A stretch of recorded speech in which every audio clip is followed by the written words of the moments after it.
Assalamualaikum dan salam sejahtera kepada Puan Syamila dan rakan-rakan sekalian. Saya Siti Maisara binti Nazari 266346. Kumpulan saya akan membentangkan tentang dua negara yang kami telah pilih, iaitu Kanada dan Australia. Untuk pengenalan, kita tengok dulu sejarah Kanada. Ia merupakan negara kedua terbesar selepas Rusia, tetapi penduduknya paling jarang. Kanada juga menyimpan dan mengeksport kekayaan sumber asli. Kanada ialah demokrasi berparlimen dan ia juga merupakan sebuah monarki perlembagaan. Kemudian, Australia pula, ia merupakan benua terkecil dan terletak di antara Lautan Pasifik dan India. Ibu negaranya ialah Canberra. Commonwealth Australia dibentuk pada tahun 1901 dan hari ini Australia mempunyai dasar global tanpa diskriminasi. Itu sahaja dari saya. Sekian, terima kasih. Hai, Assalamualaikum. Nama saya Samsul Azam bin Syamsul Kamad, nombor metrik 266385. Hari ini saya akan membentangkan berkenaan dengan sosioekonomi dua negara. Negara Kanada. Ekonomi Kanada adalah pluralitik, terdiri daripada 3 sektor iaitu pasaran swasta, negeri termasuk semua peringkat kerajaan dan masyarakat sivil. Sektor terakhir ini dikenali sebagai ekonomi sosial alam yang unik, terdiri daripada koperasi, pertubuhan bukan untung, persatuan masyarakat sivil, kredit kesatuan sekerja dan perusahaan sosial yang berusaha untuk menggabungkan objektif sosial dengan ekonomi. Pasaran swasta ekonomi telah gagal di Kanada. Ini kerana 1 daripada 8 warga Kanada, termasuk lebih 600,000 kanak-kanak tinggal dalam kemiskinan. Statistik Kanada 2005. Bagi orang asli, pendatang baru, ibu tunggal, orang kurang upaya dan orang dewasa berusia 45, kadar kemiskinan dianggarkan antara 20% hingga 40%. Kita beralih kepada negara Australia. Borawa merupakan sebuah perbandaran luar bandar. Sebuah perbandaran luar bandar yang terletak di kawasan wilayah pedalaman selatan New South Wales. Akses penyambungan digital merupakan masalah berterusan. Ini kerana jurang masa yang dihadapi oleh masyarakat luar bandar berkemungkinan menjadi lebih teruk apabila luar bandar menerima ketersambungan yang lebih maju dan rakyat luar bandar menjadi kurang berupaya secara relatifnya untuk memanfaatkan peluang perniagaan digital, pembelajaran, kesihatan dan keselamatan. Jika Australia ingin mengecilkan jurang digital luar bandar-bandarnya, maka wilayah luar bandar yang kurang mendapat perkhidmatan harus diutamakan untuk kerajaan. Komuniti dengan jalur lebar berkualiti tinggi lebih berdaya saing. Sekian, terima kasih. Baiklah, terima kasih Syamsul. Saya Muhammad Amirul Syambi Abdul Kamid, nombor metrik 266102. Okey, slide yang seterusnya ialah sistem pentadbiran Kanada. Yang pertama, Parlimen Kanada bermula di Nova Scotia. Pada tahun 1758, tanah jajahan itu telah diberikan perhimpunan yang terpilih menjadi jajahan Kanada yang pertama menikmati institusi politik perwakilan.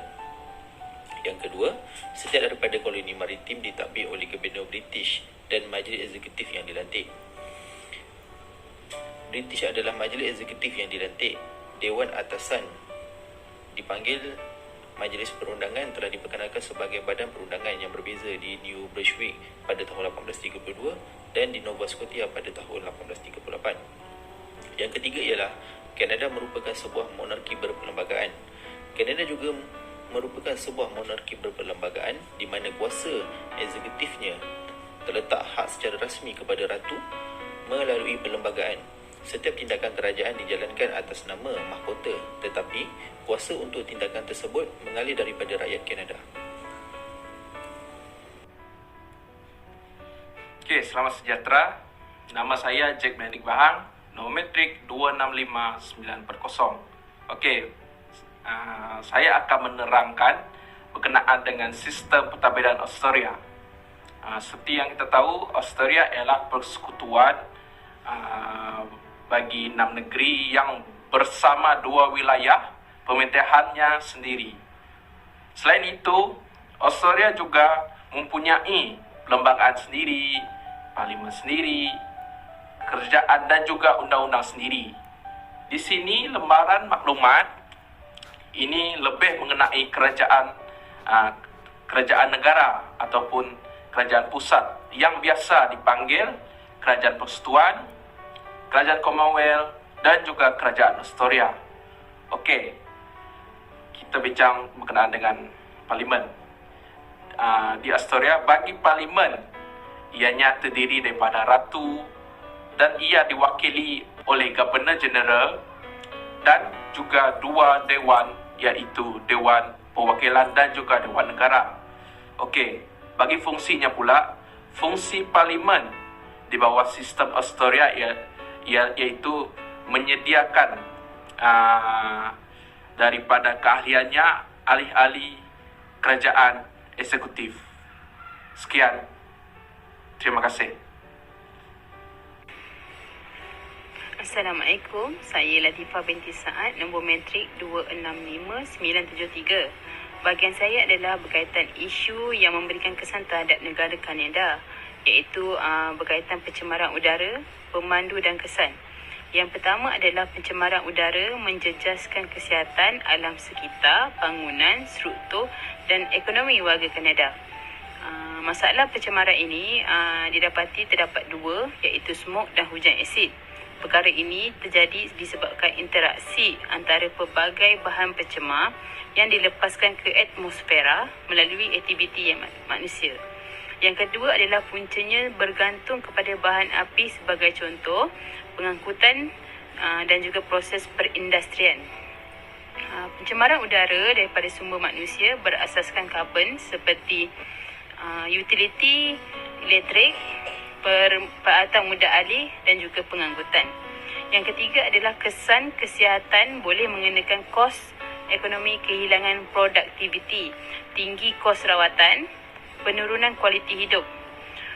Jumlah penilaian ekonomi bagi kesan kesihatan yang dikaitkan dengan pencemaran udara di Kanada adalah sebanyak 120 bilion setahun. Itu sahaja daripada saya. Sekian, terima kasih. Assalamualaikum warahmatullahi wabarakatuh. Saya Faizul bin Mazan, nombor matrik 266900. Terima kasih diucapkan kepada rakan saya. Saya akan teruskan dengan pembentang ini, iaitu berkaitan isu yang memberi kesan terhadap negara Australia. Yang ini berkaitan COVID-19. Disebabkan COVID-19 ini telah berlakunya penutupan dan sekatan perdagangan yang telah melumpuhkan semua ekonomi negara, termasuk negara Australia itu sendiri.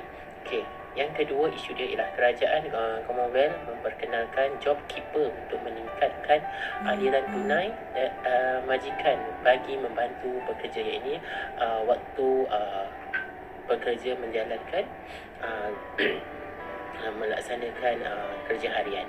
Yang kedua, isu dia sangat meluas disebabkan industri pasaran dengan hanya perlombongan dan perkhidmatan kewangan dan insurans mencatatkan pertumbuhan negara tersebut. Kesimpulan yang kita dapat dalam isu ini iaitu pentadbiran awam adalah terperinci dan sistematik bagi pelaksanaan undang-undang awam. Yang kedua, pentadbiran amalan yang mempunyai penguasa mutlak. Dan yang ketiga, dalam kerajaan sedemikian, pentadbiran telah dianjurkan untuk memenuhi keperluan umum dengan kesederhanaan dan keberkesanan yang dijamin. Sekian, terima kasih.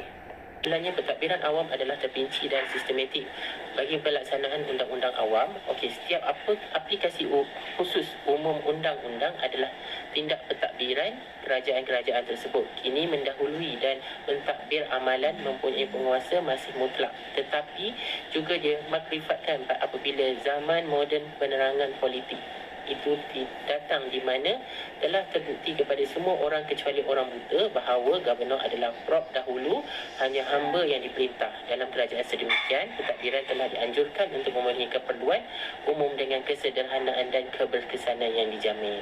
Sekian, terima kasih.